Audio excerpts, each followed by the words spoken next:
Aqui, como os fatores de produção de insumos estão todos muito próximos, o custo de transporte, o custo de acesso a esses insumos é muito mais fácil. Então, aquilo reduz o custo final do produto. É muito mais prático, então, produzir aqui e mandar tudo para o destino. Hoje em dia, vocês não imaginam as dificuldades que as empresas têm de transferir mercadorias entre estabelecimentos da própria empresa. Quando nós tivermos uma não tributação entre estabelecimentos da mesma empresa em qualquer local da federação, talvez isso, para alguns setores, faça sentido ele ter uma base de produção em cada estado, porque com isso ele reduz o custo de transporte, ele reduz seguros de carga, o roubo de carga no Brasil é muito relevante. Então vamos ver um novo Brasil. Surgirá agora um novo Brasil. Novos contratos, novos modelos de negócios, muitas oportunidades. Então a reforma tributária, em todos os sentidos, é muito boa.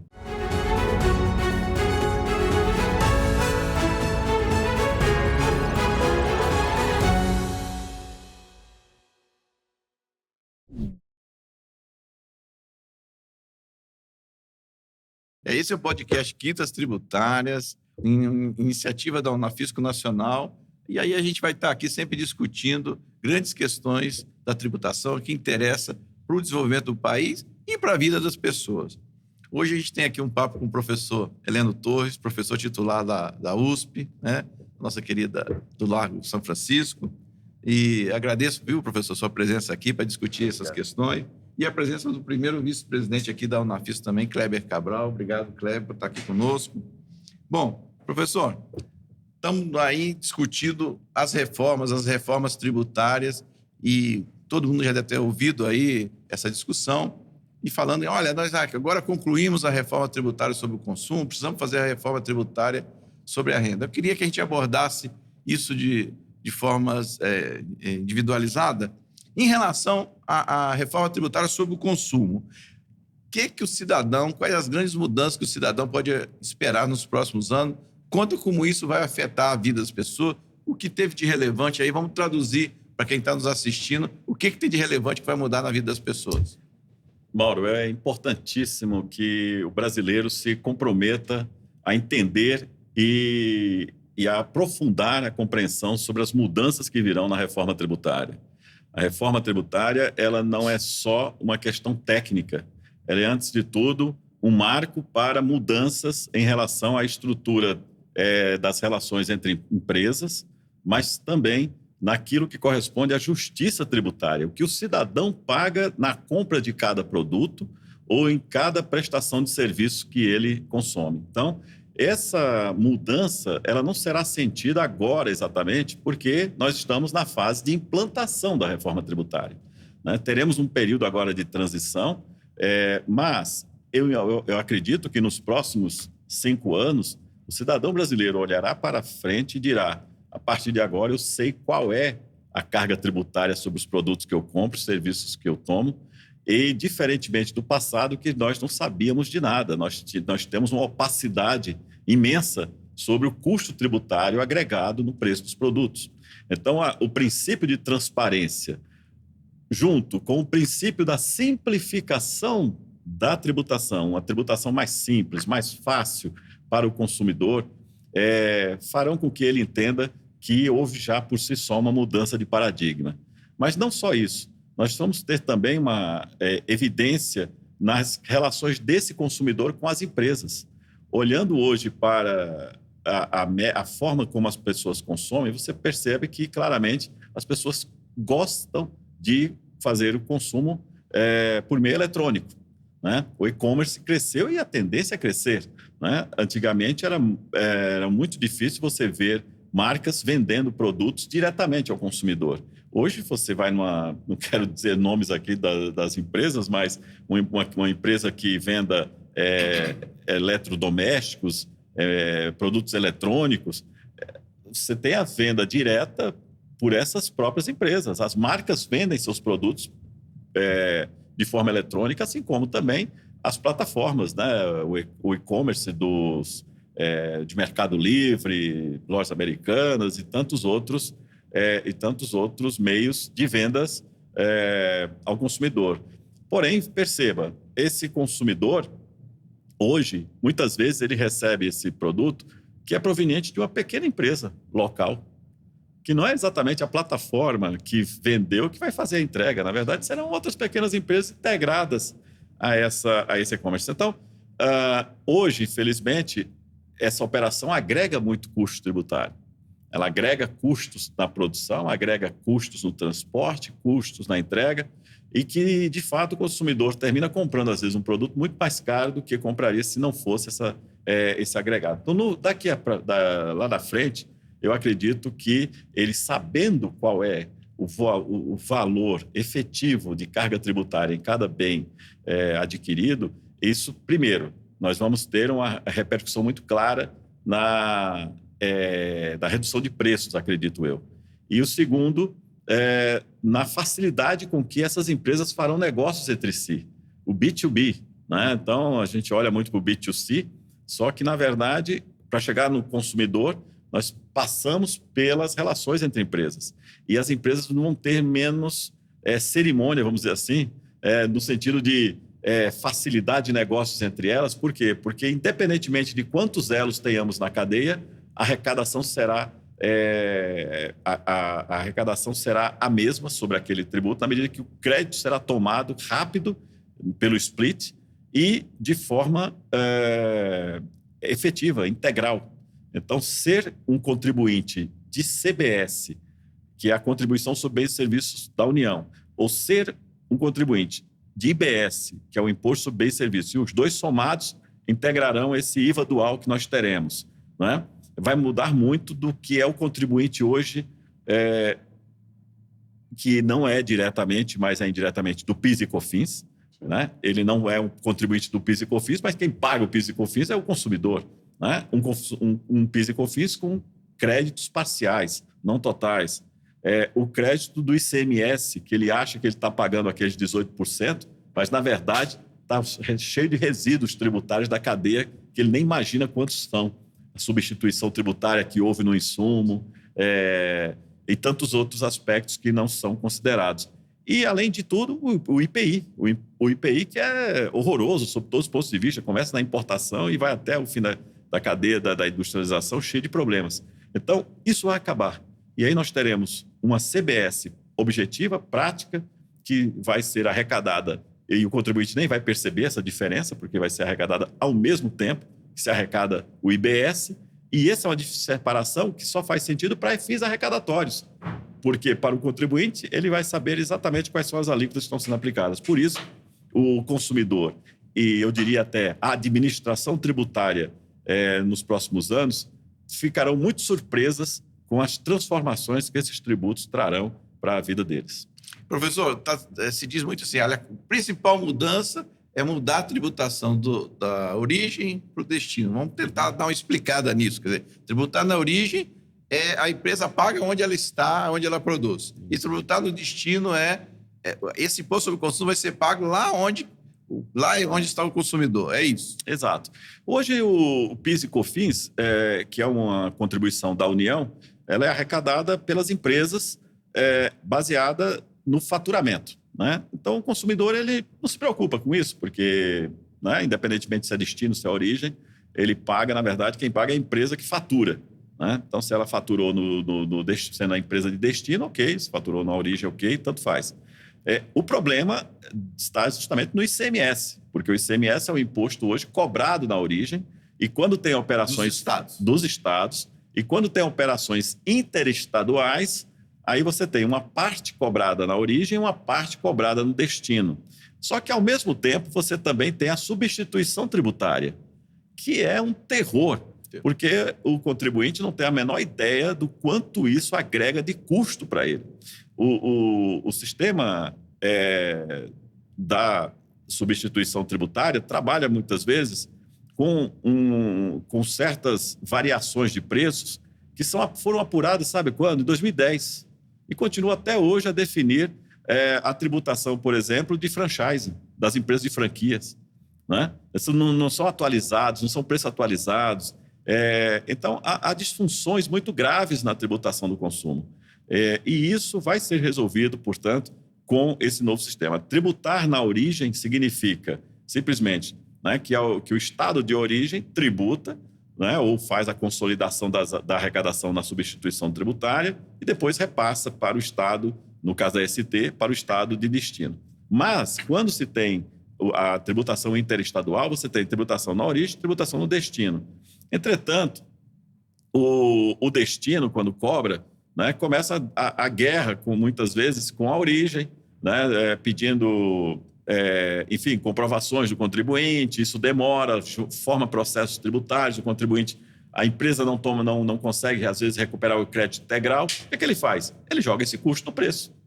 Então, às vezes, o contribuinte está pagando um custo tributário que nem aparece na nota fiscal, não são aqueles 18%. É um custo invisível. Então, a reforma tenta resolver esse aspecto. E é por isso que eu acho que quando você tem uma lei uniforme com alíquotas que serão definidas nos estados e municípios de destino, isso mudará fortemente o comportamento do contribuinte. Por quê? Porque se o seu município de destino e o seu estado de destino começa a praticar uma alíquota muito alta, o cidadão vai ter condições de exigir que ele... Peraí, por que essa alíquota está tão alta? Sim. Não é? Não há razão para isso. Um dos pontos que mais se comenta é que o Brasil terá o IVA, a alíquota mais alta do mundo. No começo era 25%, agora já está em 27%, 28%. E, na verdade, ele já é a tributação sobre o consumo como um todo, não é isso? Ele vai ser revelado para a população qual é. E, claro, com uma alíquota única entre bens e serviços, grosso modo, né? Então, hoje o que mais paga é mercadoria, são os bens, e serviços paga menos. Isso. E nesse novo cenário vai ter uma migração de tributação. O serviço vai custar um pouco mais e bens e mercadorias um pouco menos. Acho que é isso que se espera, né?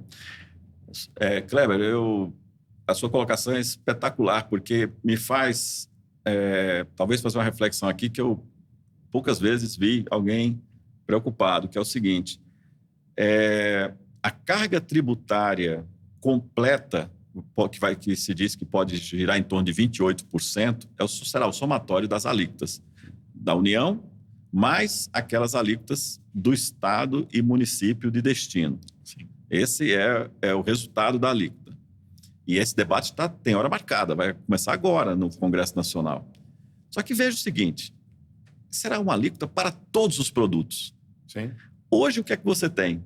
Uma loucura, uma insanidade de alíquotas por estados, por municípios, por produtos diferentes, um com regimes especiais, outros sem. Chegou um momento que Minas Gerais tinha 5.000 regimes diferenciados, regimes especiais diferenciados. Era o regime para o sapato, era o regime para o queijo de Minas, era o regime para o mel, para não sei o quê. Ou seja, regimes especiais produto por produto. Isso significa uniformidade? Não. Agora, quando você tem uniformidade, a carga tributária é aplicada igual para todos, aí sim você tem capacidade, a sociedade como um todo, de dizer: essa alíquota é muito alta. Ela é muito alta para todos. E aí vamos baixar isso. Mas como baixar se nós temos o custo de serviço? Porque no Estado democrático, a democracia ela exige do Estado serviços, melhorias, ampliação de servidores públicos no sistema de saúde, de educação e etc. Tudo isso é custo. Como é que se paga esse custo? Com tributos. Esse é o grande pacto democrático, né? O tributo é o melhor instrumento do pacto democrático, porque se as pessoas aceitam que, pela legalidade, os serviços públicos sejam, né, implantados e expandidos para a sociedade de modo geral, ele tem que saber que o custo disso tem que vir pelos tributos. E os tributos que irão pagar e custear tudo isso são definidos justamente no consumo ou na renda. Pois bem, se é no consumo, então, sabendo que a alíquota uniforme é igual para todos, nós precisamos, então, aí começamos a entender melhor a relação entre esse tributo e o orçamento público. E é exatamente nisso que eu acho que é um grande exercício de controle democrático, né? Porque aí você começa a ter uma percepção de que o sistema tributário tem ou não tem justiça, está sendo aplicado igual para todos ou não está. E eu acho que é aí que a sociedade ganha um novo patamar, um novo paradigma, não somente de justiça tributária no consumo, mas de justiça fiscal na relação entre tributação e Estado. Agora, professor, se o imposto vai ser cobrado no consumo, Os estados que têm mais consumidores e consumidores de maior renda, né, eles não tendem a ser beneficiados. E sendo assim também, isso não vai atrair as empresas para que venham para próximo dos consumidores. E aí, os estados que têm grande população e uma renda melhor serão beneficiados em detrimento dos estados do Norte e do Nordeste. Nós temos um desafio aí pela frente, pelo jeito, né, professor? Mauro, sua pergunta é importantíssima, porque eu diria que ela é a pergunta oculta há muitos anos do sistema do federalismo brasileiro em relação à tributação do consumo. Veja, quando pensou-se nesse modelo que está hoje, que é a tributação interestadual do ICMS, ficando uma parte na origem, uma parte no destino, isso foi um pacto federativo, um pacto de financiar os estados de destino, mas também financiar os de origem, desculpe, e, logicamente, o destino com o consumo. A partir do momento que tem uma escolha só no destino, de tributação no destino e não na origem, é preciso ter muita clareza que a produção está na origem. A produção está na origem. E como, independentemente do destino, a tributação será praticamente a mesma, então nós começaremos a ter aqui no Brasil uma migração natural de fatores de produção e de pessoas. Porque hoje o sistema tributário como está, né, levou para fora dos grandes centros, talvez muitas pessoas que não iriam. Por exemplo, municípios foram atraídos por guerras fiscais municipais, do ISS. Estados do Nordeste ou do Centro-Oeste atraíram pessoas e empresas dentro de uma lógica de guerra fiscal também. Mas o desenvolvimento, nós não temos um grande plano de desenvolvimento nacional. Essa vai ser a grande cobrança que teremos que fazer da União. A União terá que fazer um grande plano de desenvolvimento nacional. E por que isso? Porque se não houver esse grande plano de desenvolvimento nacional, tende a haver uma volta das empresas, vamos dizer, por exemplo, unidades produtivas de empresas que estão em São Paulo. E praticamente as holdings das grandes empresas estão todas em São Paulo, né? Aqui, como os fatores de produção de insumos estão todos muito próximos, o custo de transporte, o custo de acesso a esses insumos é muito mais fácil. Então, aquilo reduz o custo final do produto. É muito mais prático, então, produzir aqui e mandar tudo para o destino. Aí vem a discussão sobre consumo. Ora, nós temos pessoas com renda relevante, suficiente nesses estados para absorver um consumo elevado e, com isso, assegurar uma continuidade de arrecadação. Talvez isso tenha alguma variação. Então, só com a prática desse sistema nós veremos isso. Mas, indiscutivelmente, nós precisaremos de um instrumento de compensação que já foi pensado. Nós temos um fundo de compensação preparado para os próximos 50 anos para essa recomposição de arrecadação. Só que, veja bem, nós estamos aceitando já de pronto que essa mudança vai prejudicar alguns estados. E, consequentemente, nós teremos que ver que isso não é só uma questão de Estado, são de pessoas, né? Há pessoas que perderão empregos, pessoas que poderão passar de um emprego para um subemprego, um emprego bom como gerente de produção, de uma indústria que fecha, e depois vai ter que aceitar um outro emprego que não necessariamente tem aquele mesmo status do anterior. Essas coisas podem acontecer. Como pode acontecer também das empresas decidirem: nossa, vamos agora vender mais próximo do nosso consumidor, porque tanto faz. Hoje em dia, vocês não imaginam, porque o problema é estadual, né? As dificuldades que as empresas têm de transferir mercadorias entre estabelecimentos da própria empresa.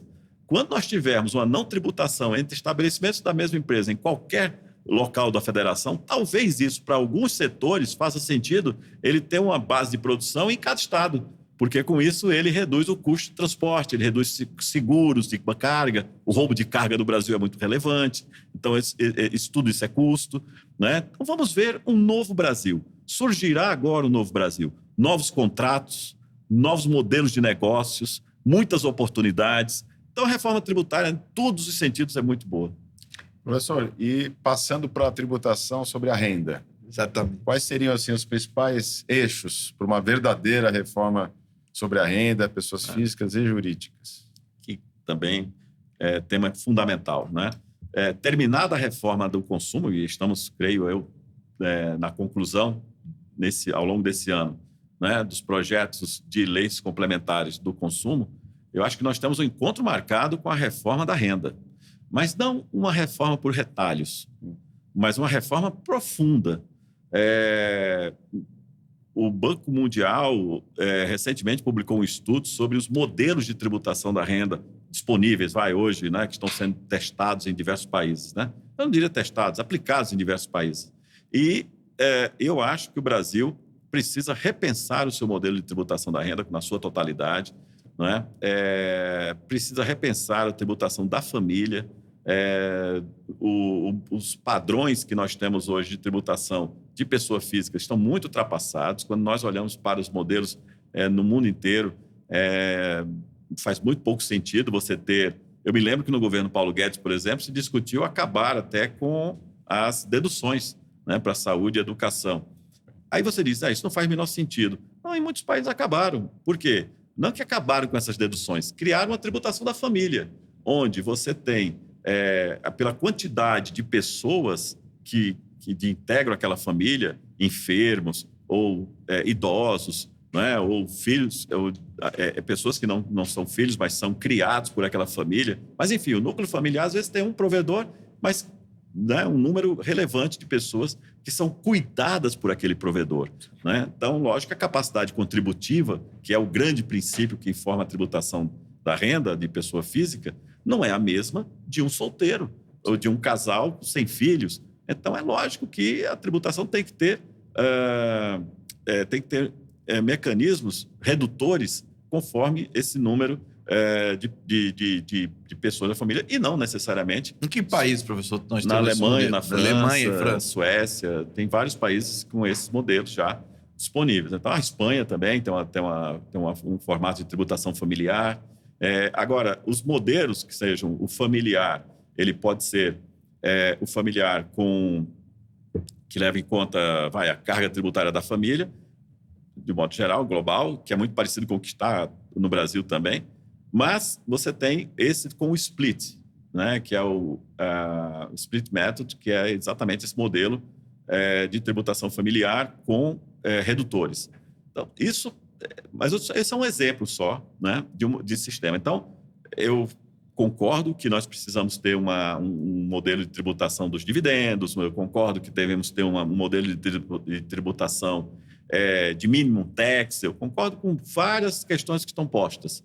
Eu só não concordo que isso seja feito por retalhos. Sim. Eu acho que nós precisaríamos revisar integralmente o modelo de tributação, como está sendo feito agora com o consumo. Né? Não é uma revisão do ICMS, é a criação de um novo sistema. Do mesmo modo, eu acho que nós precisaríamos parar, e temos gênios na Receita Federal, vocês sabem muito bem, né, que pensam os modelos de tributação, grandes figuras que estão, né, Torazaida, Caligiuri, que estão nos grandes organismos internacionais que vivenciam isso dentro do Banco Mundial, dentro da OCDE, que sabem quais são as grandes discussões, que poderia aportar no Brasil um grande debate sobre quais são esses modelos disponíveis, né, para que pudéssemos criar uma proposta de reforma da tributação da renda. Vamos pensar, por exemplo, o que fazer com os royalties, né? Não só das físicas, é isso que eu ia chegar. É isso que eu ia dizer, não só da renda da pessoa física, da jurídica também. Jurídica também, né? Dedutibilidade de royalties. Como é que os Estados Unidos está fazendo isso e atraindo empresas e negócios para os Estados Unidos? Nós temos que ficar muito atentos a isso, porque são fatores de produção. Né?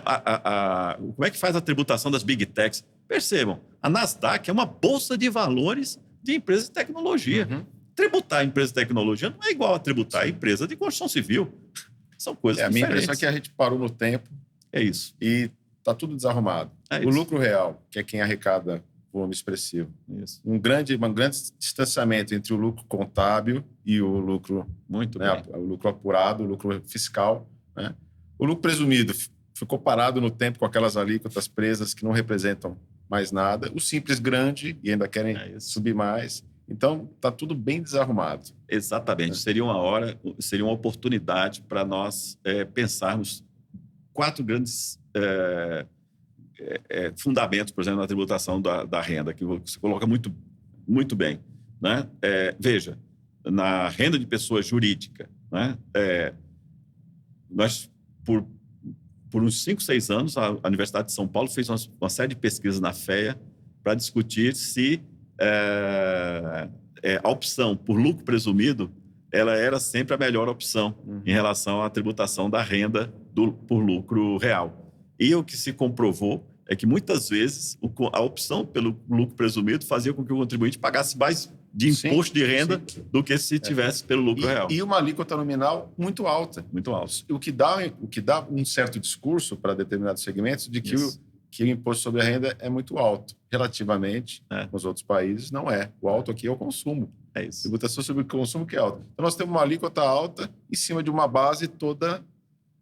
E esse é um dado interessante que você coloca. Muito bom isso aí.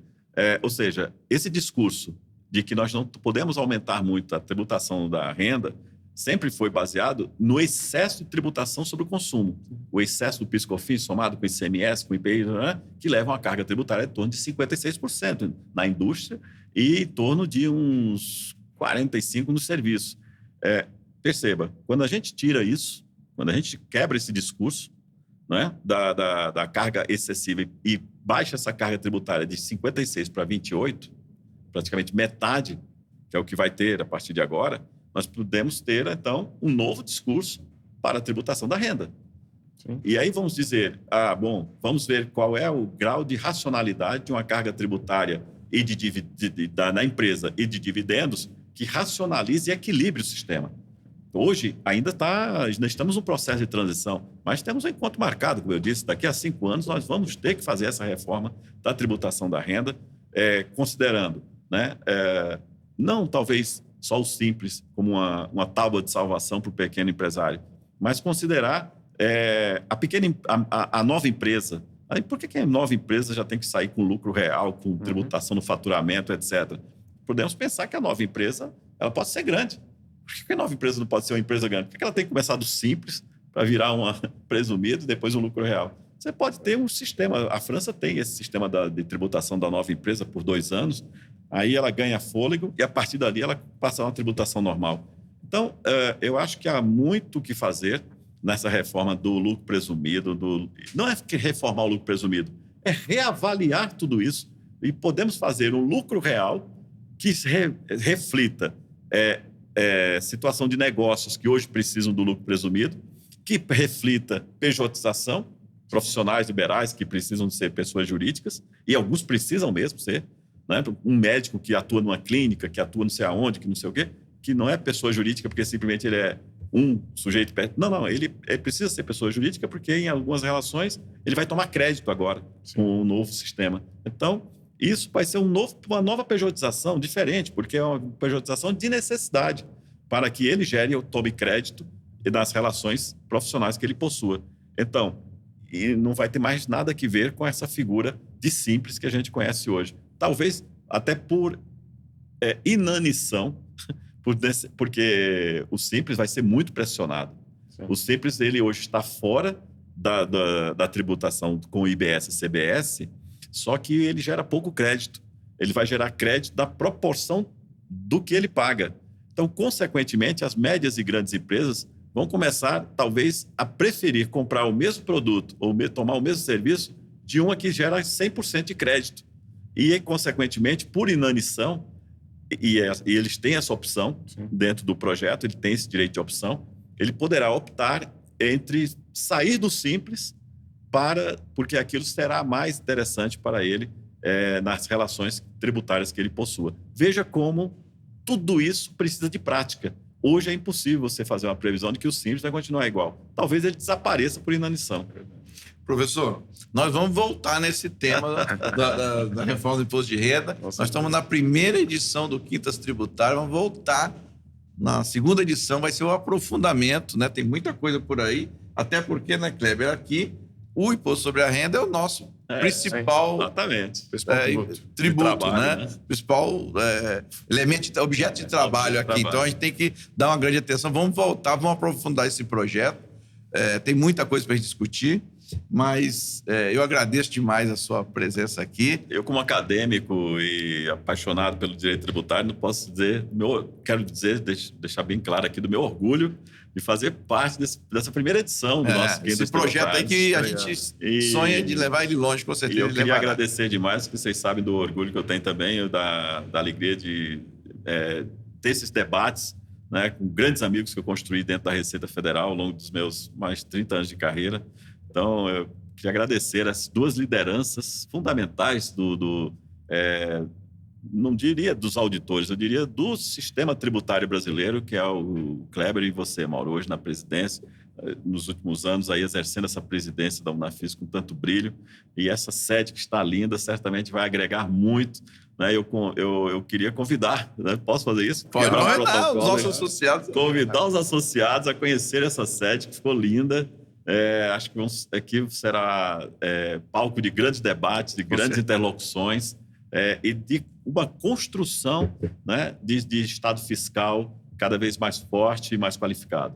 Parabéns. É isso aí. Nós estamos aqui para lutar pela justiça fiscal, É né? isso aí. E para ajudar o país a ter recursos para diminuir a desigualdade, melhorar o desenvolvimento sustentável.